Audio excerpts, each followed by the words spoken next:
Assalamualaikum warahmatullahi wabarakatuh. Waalaikumsalam warahmatullahi wabarakatuh. Selamat pagi semuanya. Pagi Pak. Wah, semangat hari ini. Semangat. Apa ada yang temannya tidak masuk? Tidak ada Pak, masuk semua. Baik. Sebelum kita mulai belajar hari ini, doa kali ini akan dipimpin oleh ketua kelas ya.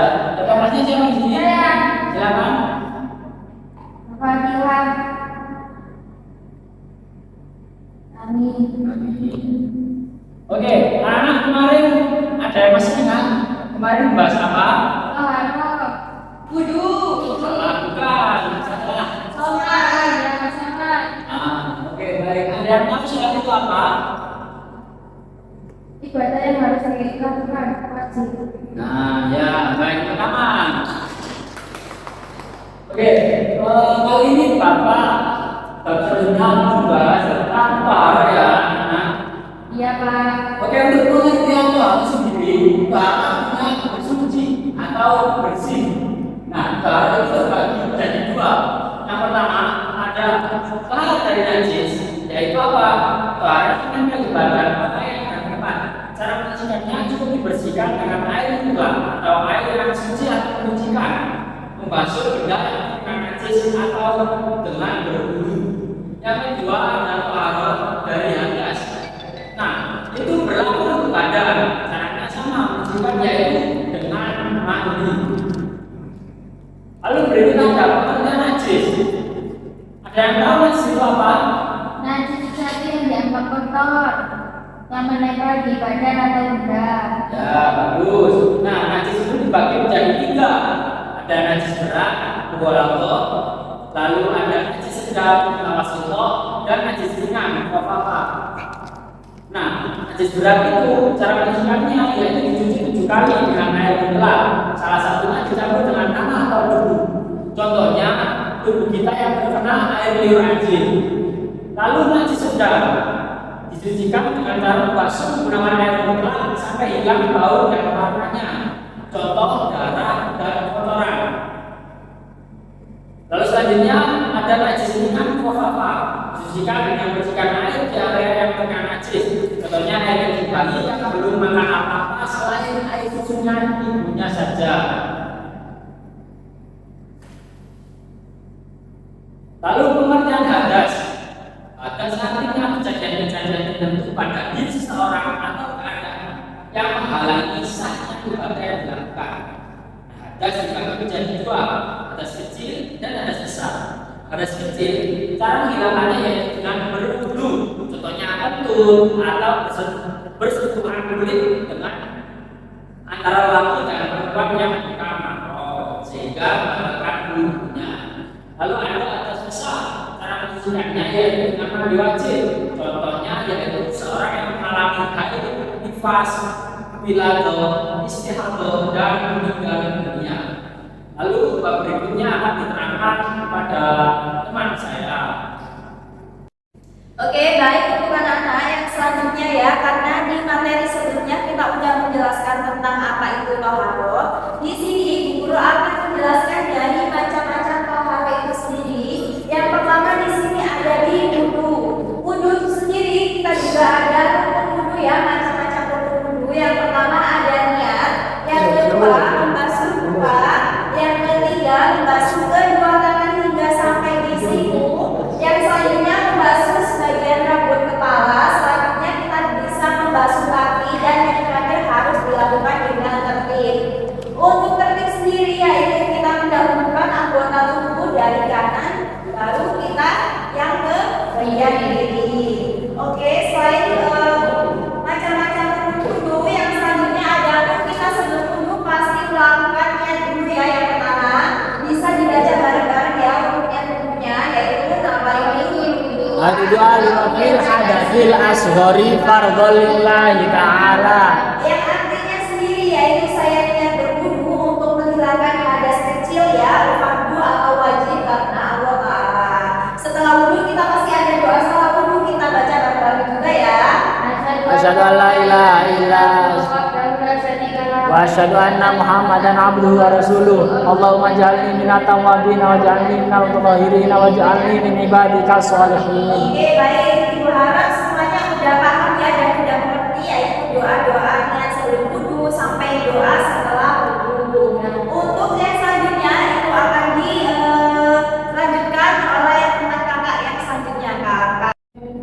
Baik, saya akan meneruskan materi dari sebelumnya, yaitu membahas tentang wudu. Sekarang saya membahas tentang tayamum. Tayamum itu apa? Tayamum adalah ketika berwudu atau mandi tidak ada air maka menggunakan cara tayamum. Tayamum ada apa? Yaitu yang pertama nih, yang kedua mengusap luka dengan debu atau tanah yang suci. Terus mengusap dua tangan hingga siku dengan debu atau tanah. Terus kemudian memindahkan debu ke anggota yang diusap dari wajah, terus ke pindah ke tangan. Terus yang terakhir yaitu tertib atau urut, mendahulukan anggota tubuh kanan dari yang kanan sampai yang kiri. Syarat diperbolehkan tayamum itu apa aja? Ketika tidak ada air, dicari kemanapun tidak ada air maka boleh menggunakan tayamum. Terus berhalangan menggunakan air seperti sakit yang tidak boleh terkena air. Terus setelah masuk waktunya sholat dengan debu yang suci, harus dengan debu yang suci. Apabila debu tadi tidak tahu ini debu suci atau tidak, maka carilah debu yang meyakinkan bahwa debu itu tadi suci. Niatnya tayamum itu bagaimana? Ayo dibaca semuanya. Nawaitu tayamum malistibahati sholati fardholillahi ta'ala. Ya korban ya nanti ketika tayamum. Ya Bu. Rukun tayamum.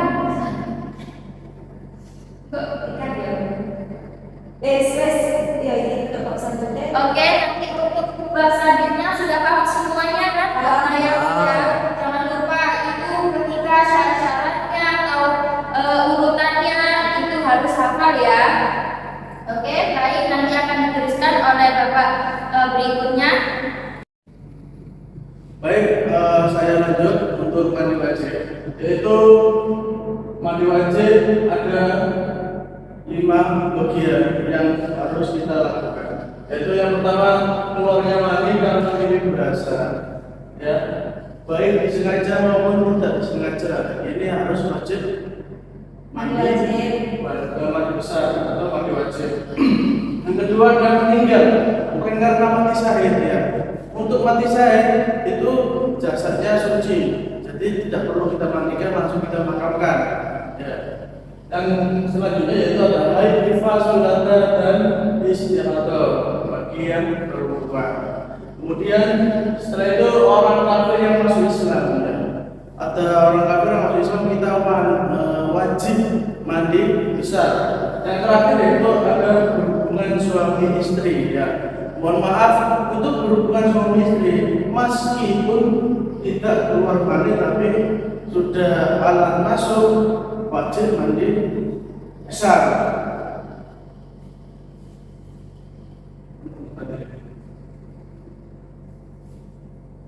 Baik, untuk rukun-rukun mandi wajib itu ada yang pertama harus niat. Ya, niat dalam arti ketika kapan kita niat? Ketika mengguyur air.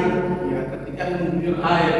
Kemudian yang kedua kita wajib dan harus meratakan air ke seluruh anggota badan tanpa terkecuali.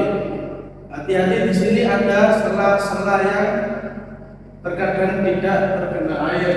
Kemudian ataupun bacaan yang wajib, yaitu mari kita baca bersama-sama. Nawaitul ghusla li raf'il hadatsil akbari fardholillahi ta'ala. Itu bisa diiringi dengan guyuran air. Baik.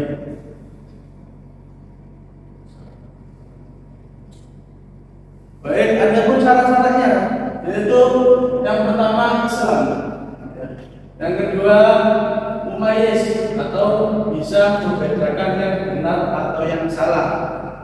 Kemudian yang ketiga menggunakan air mutlak, ya, wajib ini menggunakan air mutlak. Kemudian yang keempat tiada menghalang sampainya air ke anggota tubuh. Jadi diharuskan kita membuka busana kita seluruhnya. Kemudian Dilanjut, tidak dalam keadaan haid atau nifas. Ya. Keadaan haid atau nifas kita tidak dilarang, kita tidak boleh mandi wajib. Adapun sunnah mandi wajib yang pertama membaca basmalah. Ya, skala tepat sesuatu kita wajib membaca basmalah. Kemudian berwudu sebelum mandi. Berwudu sebelum mandi itu adalah hal sunnah bagi orang yang melaksanakan mandi wajib. Kemudian yang ketiga, menggosok anggota badan dengan tangan. Ya, diperhatikan untuk sela-sela kita gosok. Ya. Badan-badan yang jarang terkena air. Kemudian yang keempat itu adalah sunnah mandi wajib. Oke anak-anak, untuk pembelajaran hari ini kita akhiri dulu ya. Kita akan kembali lagi di minggu depan. Dan untuk tugasnya di sini udah ibu share untuk linknya. Jadi nanti kalian kalau udah klik linknya akan menemukan tombol seperti ini sebelah ibu ini ya. Nanti kalian tinggal tuliskan aja. Di situ udah ada beberapa pertanyaan dan ada pilihan jawaban juga. Nah, ini contohnya seperti ini. Nanti kalian bisa jawab aja yang bisa ditulis dan di depan bisa dikumpulkan ke ibu lagi. Di situ udah tertera di 4 soal dan juga ada jawabannya masing-masing ya. Jadi untuk tugas kalian jangan lupa besok dikumpulkan ke ibu dan ibu rasa untuk pembelajaran hari ini kita akhiri dulu ya. Jangan lupa kita ucapkan alhamdulillah. Alhamdulillah.